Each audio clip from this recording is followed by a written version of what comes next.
What's up, y'all? My name is Taylor Johnson from Chicago, Illinois, now residing in Los Angeles, California, and I am a Steadicam operator. Hey y'all, I'm Kitu. I am originally from South Africa and now live in Los Angeles. I'm a Steadicam operator and a first AC. All right, y'all, so today we are going to build our rigs together, which is kind of special because how many black female operators have you seen on set? Exactly. Okay, so we're going to get into it. This is basically the foundation. Anytime you get on set, you set up your stands. We could talk about the wheels real quick, too. Mm-hmm. I have the Matthews wheels, which are kind of like the starter wheels. And then Kitu has... I have the innovative wheels, which are pretty standard in the industry for a lot of Steadicam operators. Yeah, these are standard, and a lot of people, because these are expensive and it is an investment, so a lot of people start off with mine and then upgrade to Kitu's. Kitu's are good because you can roll your stand through just a lot of different terrain, sand, bumpy roads, and like your stand can just go pretty smoothly, where my wheels, you may have a little bit more shakiness, a little bit more, turbulence trying to push your rig through it. But it just depends on your budget and what you can afford. I've been able to make it with my wheels, but eventually it will be good to upgrade to the wheels that Kitu has. So we're going to get into it. All right, Taylor, so how did you get into the film industry? So I started off as a freelance videographer. Just shooting event recap videos, promotional videos, music videos, but at a lower scale, of course, while I was still living in Chicago. And it got to a point where I was like, okay, I felt like I needed more. I'm like, what can I do that's like a level above what I'm doing now? What can I do that's going to get me on production sets, just at a bigger scale? And I was just on Instagram. I don't know how I came across his page, but Steadicam out by the name of Xavier Thompson. I came across his page, and I'm just big on networking. So I remember I DM'd him, and I just asked, hey, like, can I maybe shoot some behind the scenes for you on set? And I was really just trying to network, build relationships and figure out ways to connect with people. So I thought that would be a good way to do that. And he DM'd me back, but at the time he was in Chicago filming Empire. And it was a closed set, so I wasn't allowed to... But you were in Chicago at this time? Yeah, I was still living in Chicago. So I wasn't allowed to be on set with him, but he still allowed me to meet up with him for lunch and just pick his brain and figure out what I really wanted to do. And that was the start. This was in 2019. And that was the start to what I'm doing now. Like, from there, we just built a friendship. He became my mentor. That same day, he told me how to get into Steadicam operating and where to take classes. And I signed up for a class that same day. Oh, so, nice. Shout out to Xavier Thompson, because without Zay, there would be no Tay. So shout out to Zay. That's my boy. That's my brother. Shout out Zay. He's taught me so much in the game. So yeah, that's how I got started. Xavier Thompson, man. One of the best in the game, by the way. So how did you get started? So growing up, I did a lot of theater, and I knew I wanted to be in entertainment, but I didn't know it would be the film industry until I found this film school in Cape Town, and I kind of just decided to go as an experiment. And I went, and pretty much what they did is like just gave me a camera and was like, hey, go shoot something. Right. And I did, and then I got to edit it, and I realized that, yeah, this is it. This is exactly what I want to be doing. So when I moved to the U.S., I kind of just went to film school and met a bunch of people there and started networking and started getting on set. And I kind of naturally fell into the camera department.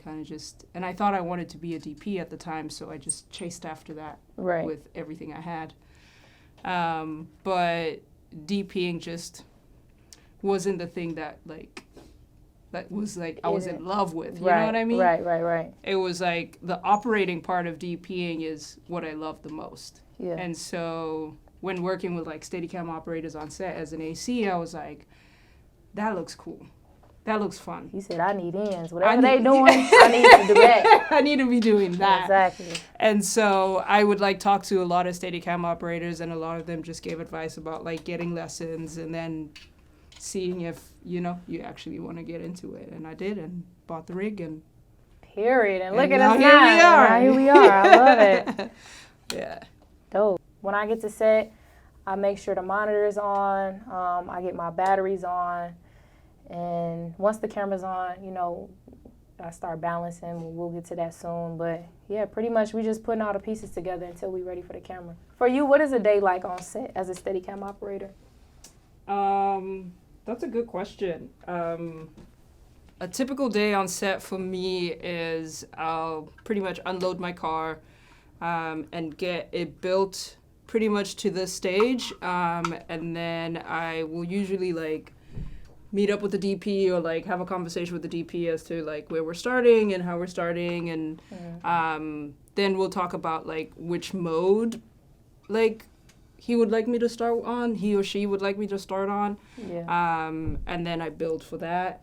Yeah. And that's really important because you got to ask questions. Mm-hmm. Because if you just assume you in high mode and then they're like, the first shot we won't load, then it's like, they're going to look at you crazy if you say, okay, my bad, I got to readjust some things, or, you know, so exactly. That's good, yeah. And because, so you have a low mode monitor and I don't have a low mode monitor. And so for me to go from high mode to low mode, it takes a few minutes because I have to flip this monitor over and rebalance everything. Right. So yeah, it's very important for me to find out like what direction we're shooting in. And then I'll usually balance for that. And and then we go with the day. Cool. What about you? So for me, it's pretty similar. Unload. Sometimes I have help unloading. You know, sometimes there's a PA on set. They'll come to my car, help me unload. Sometimes I got to unload it myself. It just depends on the set we're on. Talk through the shots with the DP. Sometimes I'll even record from my phone as he or she is going through the shots. I may record from my phone just as a reference.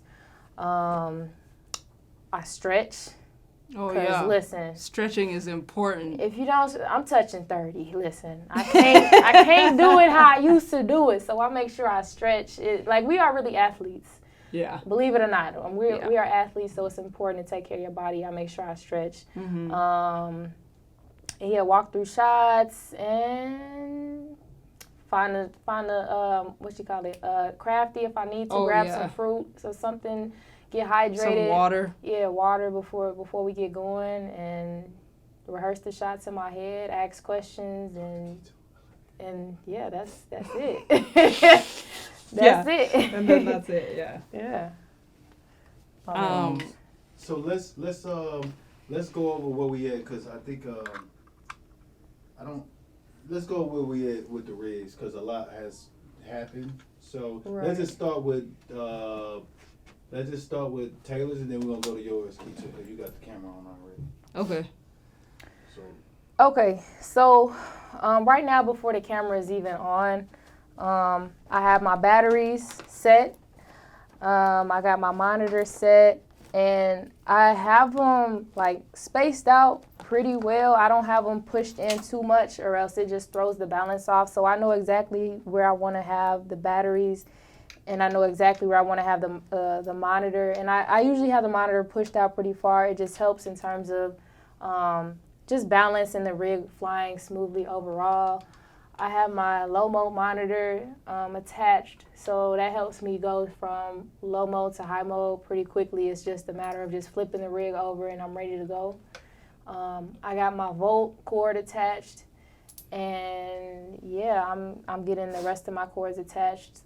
This coax cable will connect to the camera to power up the signal from my monitor to the camera, and this will do the same thing but for the low mode monitor. So a Volt is basically a stabilization piece of equipment that keeps the rig level, I guess you could say. Where's the Volt at? This is the Volt right here, this piece right here. Of course, I can operate without it, but it's just an additional tool. It's kind of like extra help, I guess you could say, in terms of just keeping it. It's reassurance. It's reassurance, yeah. So it's good to practice without it. I practice without it just to stay sharp in case it ever does go down, because it will and does go down at times. So it's good to practice without it, but why not use it if it's available? So it's just an extra source to help you get the job done even better, pretty much. So, okay, I could tell you, AC, you already got your camera built. I see you. It ain't even like that. So I don't have as much to set up as you do. You have the low monitor to put on there. I haven't even put on my Volt cable yet. Okay. So I kind of just throw the camera on there just to get a general balance. And so what I like to do is just kind of get it balanced, like with the 3-second drop time first before I balance it for the Volt, just so that I can get my, so I don't have my Volt cable on here because I usually try to get a 3-second drop time and try to get dynamic balance as much as possible. It's not something I'm perfect at. It's still something that I'm learning, but that helps with like whip pans and like stuff like that. And then I'll balance with the Volt. Cool. Yeah. You gonna get your camera up there? We gonna get it on up. God damn. These cameras get heavy. They really do. They really do. But I can still handle it though. I'm just saying. I know that's right. All right. We in action now.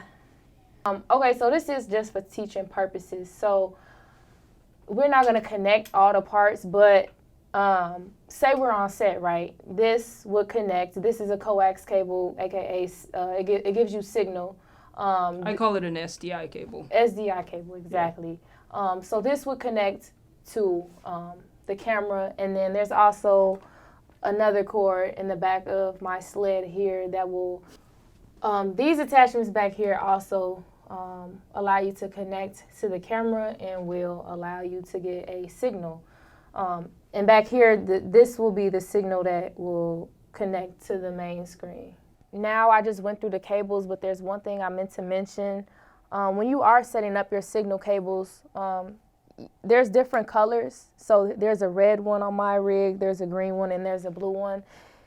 If I put the signal cable to the red down here, then I have to make sure that on the back of this cable, there are also matching colors, red, green, and blue. I have to make sure that I'm also connecting the red cable right here. So if I'm connecting red up here, I gotta connect the red down here. If I'm connecting the blue down here, I gotta connect the blue up here, or else you won't get a signal and you won't see anything on the screen. So that's very important when you're building your rig.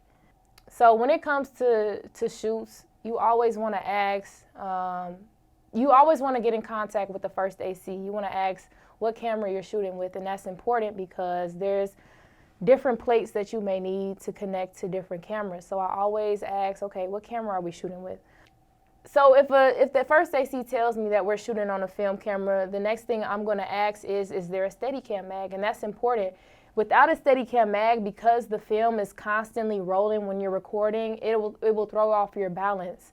But with a Steadicam mag, it'll keep everything just way more level, way more balanced, and you won't get that the shift of weight as you're shooting. So you won't have to worry about rebalancing your rig and everything like that. So it's always important to figure out what camera we'll be shooting with, and you just go from there. Okay, so as you see, I got the film camera. We're gonna check with Kitu and see what's your process when you connect with the first AC. Yeah. I see your setup is different. You got an EVF mount on the back. So kind of walk us through your process when it comes to just the camera build, connecting with the first AC and stuff like that with a digital camera. Yeah. So yeah, the first thing to do is again to talk to the first AC and find out what camera you're using. And in this case, we're using an Alexa Mini, which in my opinion is the easiest camera to work with because I've worked with it for many years as an AC, so I understand the build. I like to build this camera as thin as possible, like on the sides, like keep it nice and flush over here. And then usually the EVF is sitting like right here, which then brings everything to the side. And so I've got an EVF mount to move it to the back, and so like everything is pretty much streamlined. And that'll make it easier to kind of balance. The digital component of it is like, it's easier to work with than film because you don't have to worry about like getting the extra mag or having to rebalance. Like if they don't have that mag, everything stays pretty nice and neat. And as you can see, the viewfinder on mine is still on the side. That's usually how the film setup is gonna just work out. So that's okay for my build, but for digital build, like she said, it's good to have that EVF mount on the back just so it balances better.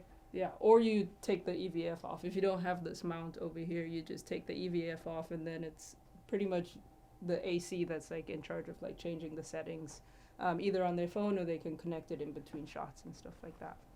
Or like, what was your first day on set like as a Steadicam operator? My first day on set as a Steadicam operator, I thought it was gonna go smooth. I'm like, oh, it's my first day. I got this. I know what I'm doing, and it was just not that. Like my endurance was bad in terms of my back. Like I couldn't make it through the whole shoot. Luckily, one of my peers was first AC. I think he was a first AC on set, but he was also a Steadicam operator. The takes were just too much for me, and it was too much weight, so he had to take over. Like I couldn't make it through a whole take of the song, and it was very embarrassing. Like everybody. So it was a music video? It was a music video. Yeah. I remember the artist being like, damn, what's wrong with her? Like, she good? Like, she okay? Yeah. I'm over here talking about my back. It was just, it wasn't what I thought it was. And it was motivation for me because it just reminded me, like, when you think you working hard, you really could go harder. You know, like, it's always more that you can do to prepare yourself.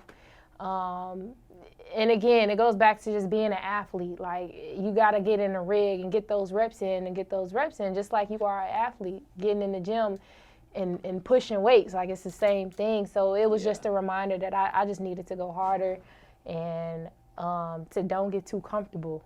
What was your first day on set like?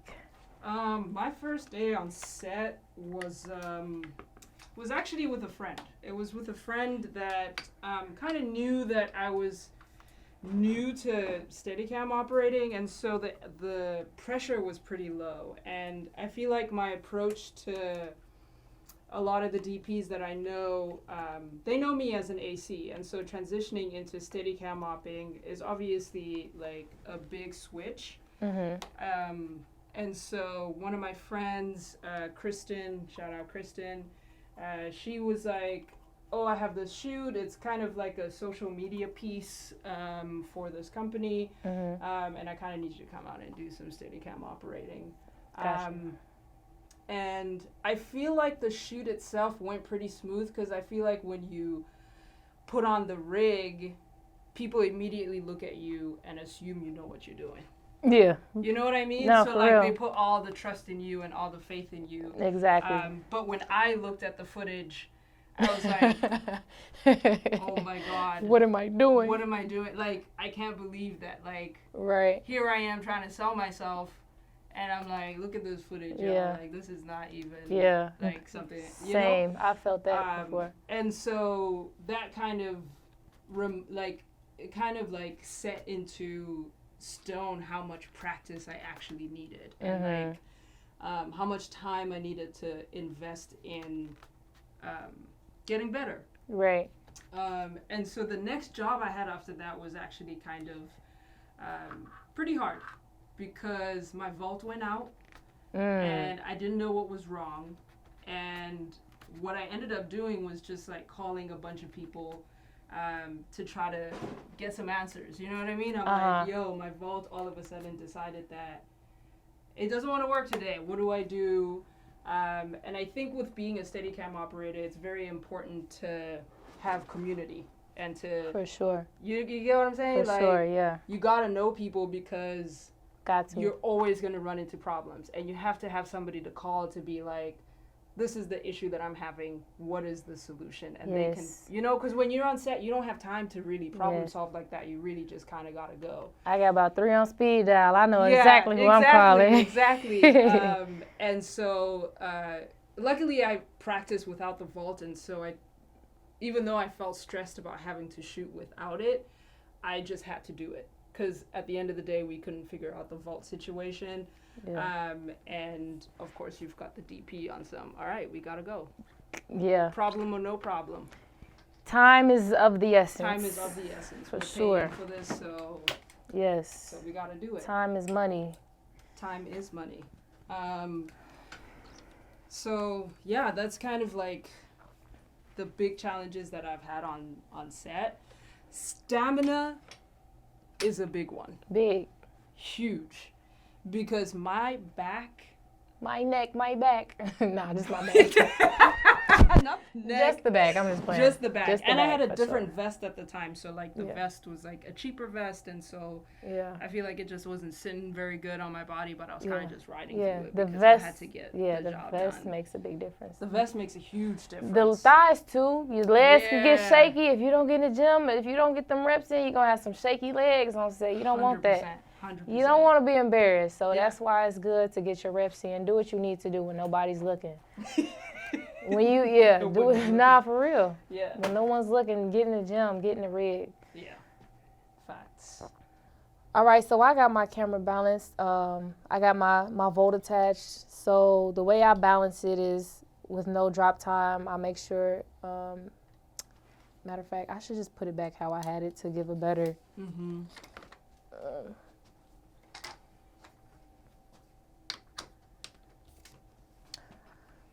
All right, so I got the camera balanced, got the Volt attached. So basically with the Volt attached, you want to make sure that when you tilt it horizontally, it just stays like this. It just floats in the air. That's how you know it's balanced. And yeah, that's about it. Once I do that, I usually just do a check like this. When you turn the Volt on, you want to make sure that this handle is right behind your batteries, or else it just is not going to balance right. Yeah. So I make sure this handle is right above the batteries. There's a switch on the left-hand side, right here, of my rig. And I turn on the power of the Volt, and then I turn the pause off. And that's what activates the Volt.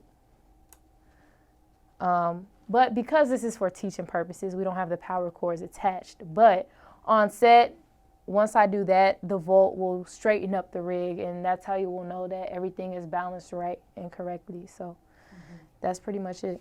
Word. And I just put my cable on. Well, I started with my 3-second drop time. And let me also just put it back on just so that we... You can turn yours on since you got digital. Yes. You got all the cables. So I basically have balanced mine for a 3-second drop time-ish. So a drop time is like if you let it go. That's way too long. That's not 3 seconds, but 1 Mississippi, 2 Mississippi, 3 Mississippi. And then just make sure it's straight. And then I kind of did it like a small dynamic balance-ish. But because I added this cable, it's off now. And now that I've added this cable, I will balance for the Volt just like Taylor did. This might take a second. Okay, so I'll get the neutral balance here. So basically what you want to do is get it to stay in place in this orientation.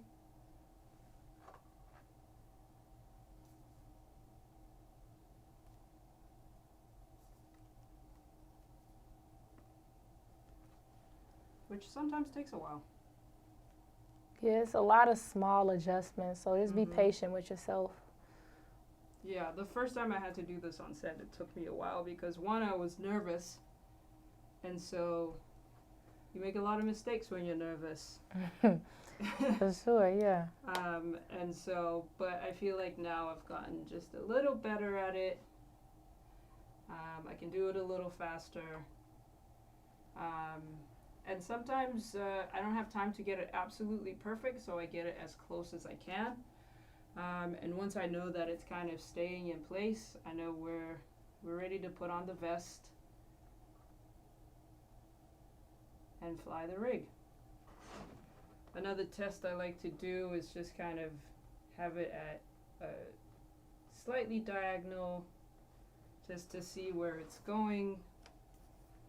And if I have time, I will do all the little micro adjustments and play around with it. But if I don't have time, I'll kind of get it as close as I possibly can. Usually there's a schedule on set.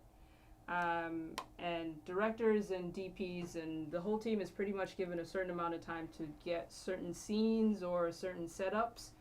And so, yeah, so sometimes the schedule permits for like the Steadicam op to have time to balance and change what they need to change. And then sometimes like directors will change their mind after seeing the Steadicam go up and like want to change the lens or want to add a filter or want to do something else, but like the actors are waiting or the talent is already there, and so like you run out of time because there was like all of a sudden you need to change all this shit. Exactly. Oh no, all of a sudden you want to go low mode, so right, like you gotta take the time to like adjust for those things. Yeah. And so sometimes the AD won't give you the time of day, and sometimes they'll give you the time because the actor needs to go to the bathroom or whatever. Yeah.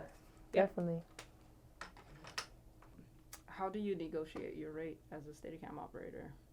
Good question. So I'm still learning. Same. And that's why I have mentors, because I'm not the best at it. But one thing that I know a lot of the steady ops do, and sometimes I do, is always ask for more than, what you know in your head you want to get. Always ask for more. Right. And then if they counter with a lower price, usually that'll end up around the rate that you were hoping for.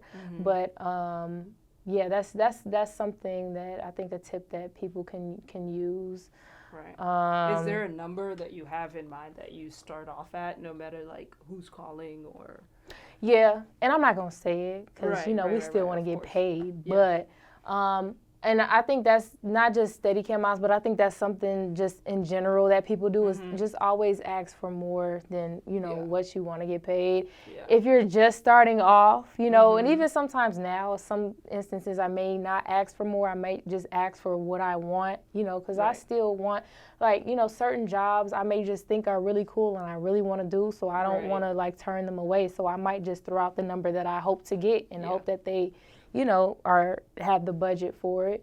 So I think it also depends on where you're at in your career. I think a lot of the more experienced ops can throw out a higher number, and true. People will be like, okay, we want him, or him or her, so okay, maybe we'll go with that rate. But if you're just starting off, or still trying to get your name out there or your foot in the door, you may have to just throw out the number that you want, or maybe a slightly lower number just to build the relationship, and then be like, okay, I'll work with you this time for this rate, but next time, we can hopefully work something out with a bigger budget and just build the relationship that way. So I'm still learning. I don't know all the answers, but that's why it's important to have mentors, and that's why I got people on speed dial that I call for these type of instances. So 100%. Yeah, for sure. No, I would agree, because I mean, you just never know what production has available. And so sometimes you can lowball yourself thinking that, this is like a friend DP that's like hitting me up, and then maybe, you know what I mean? So like it's also good to talk to the DP and find out like what the project is, or like, what they think like the budget kind of is, just to get an idea of where production is coming from. Right. But yeah, always shoot higher than what you expect, and they'll either accept. Anytime they accept, I know they had more money. Right. I know I'm always like, damn. But then next time, you know. Next time, you know. But like usually, when you ask for like a higher number, they'll bring it down a few just to. Yeah, and then sometimes you could just straight up ask, "What's the budget?" Yeah, and you know, and go from there. Yeah. In terms of rates that Steadicam ops can make, it's a wide range. Yeah. I've made $300 in a day just starting off. I made $3,000 in a day. So it depends, you know. It varies, and it depends on maybe who recommends you for the job. It depends on the scale of a job. Is it a commercial? Is it a low budget music video? Yeah. Is it a 2-hour shoot where they just need you for a couple hours? Is it a 10-hour shoot? So it's so many variables that depends on how much you'll make. And when it comes to negotiating and budget, I think that's also an important question to ask is, what type of shoot is it? Is it a commercial? Is it a A-list artist? Am I working with Cardi B, or am I working with somebody I ain't never heard of? Because that's going to determine. It should play a big factor in what you're getting paid. So it's just a lot of questions, a lot of different variables that can determine what you're getting paid, what you should negotiate, and stuff like that. Even talking to like Steadicam ops, or like being in like Steadicam groups, like we're in the same Steadicam group, like as far as text messages, and even reading their messages and them talking about rates, it's all different numbers. Yeah. You know, and then it's like when you're starting off, you can't let somebody else dictate how much you should be making because you're starting off. Like nobody trusts you yet. And so you kind of just gotta take what you get. Sometimes, you know. And then once you've kind of developed a network or like a reel per se, then you can start to make more demands and. Not demands, but like, you get what I'm saying? Yeah. Like, you set the tone. But like when you're starting off, you kind of gotta read the room. Yeah, you gotta get your foot in, and I think you'll know too. Like, you'll get to a certain point when you have enough experience. Like, okay, I can't take $300 jobs. Like, that just doesn't make sense for you. Yeah, exactly. I can't take $500. Like, you'll know when you're at a certain point where you've had certain experiences or worked with certain tier of artists. You'll be like, okay, some things I just can't do out of respect for myself and just out of, and also your body. Like, it's taking a toll on your body at the end of the day. So like, you gotta get compensated for it, because there's all these other treatments that you have to do outside of work, like, you know, like getting massages and any kind of physical therapy. You gotta pay for the gym. You gotta. There's so many things that physically go into Steadicam operating, that it's not just about the money. It's not just about the creative, but like, you know, your body, your soul, your mind, whatever. You got to take care of all those things. And I'm so glad you brought up massages, because that is my recovery. My form of recovery is massages. I will get a massage every day if I could. But like, if you have a form of recovery, that's something that you can think about. Like, okay, I know my massage costs this much. Let me throw that into the rate I'm asking for. 100%. Like, it's certain things that you have to think about like that. So that's a great point. Yeah, absolutely. Okay, so how do you get jobs? How do you get jobs? Okay, so this is my cheat code. So 2019, I was still living in Chicago. I'm big on networking. So I'm just on Instagram. Anybody that I see doing cool stuff, I'm DMing them, trying to network, build connections. So I was already doing that before I moved to LA. I was building connections with Steadicam operators that was already doing what I wanted to do. So by the time I moved out here, we already had the relationship, already had the connection. It was just a matter of, okay, people knowing my name. So I moved out here, was finally able to, you know, practice with the people that I was, you know, building relationships with through IG while I was still in Chicago, and basically just became a part of the Steadicam community. And once you're a part of that community, your name gets around quick. If somebody's booked, they'll throw your name out there. But the relationship has to be built.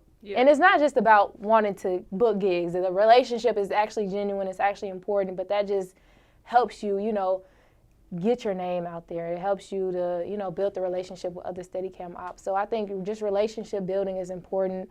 Having mentors is important. Mentors that see you putting the work in. Mentors that believe in you. Like, once they see, okay, she's serious, they're like, okay, I can trust her if I throw her name out there, you know. So that's just what happened for me. I was building relationships before I moved out here, and from there, the rest just took care of itself. Yeah. I think it's kind of the same for me. Well, I've been in the industry as like an AC, and that's kind of what I was doing. It's just like building relationships with people. And so the trust is there initially. Right. And so having the conversation with like all the DPs that I know that, hey, I'm transitioning into Steadicam opping, and so if you have any opportunities, hire me. Right. I'm here. But what you said about it being an actual relationship, not just you know, like, because like we live in LA, and we live in like where people want to be famous or like just want to get jobs, and so it's very easy for people to be like, oh yeah, hire me, you know, I'm good at this or whatever, but like people like to work with people they like, and you will get hired over and over that way. For sure. Why do you think we don't see more Black female Steadicam ops? I think they just don't know. 2019, I didn't know what a Steadicam operator was. I had never heard of it. Right. Even when I visually saw it, I still didn't know what was to it. You know what I mean? Until I DM'd Xavier Thompson and asked questions and was like, okay, so what exactly is this? Like, what do you do? Yeah. You know, it was just lack of information, like what we were talking about before. The access to information is like a big thing.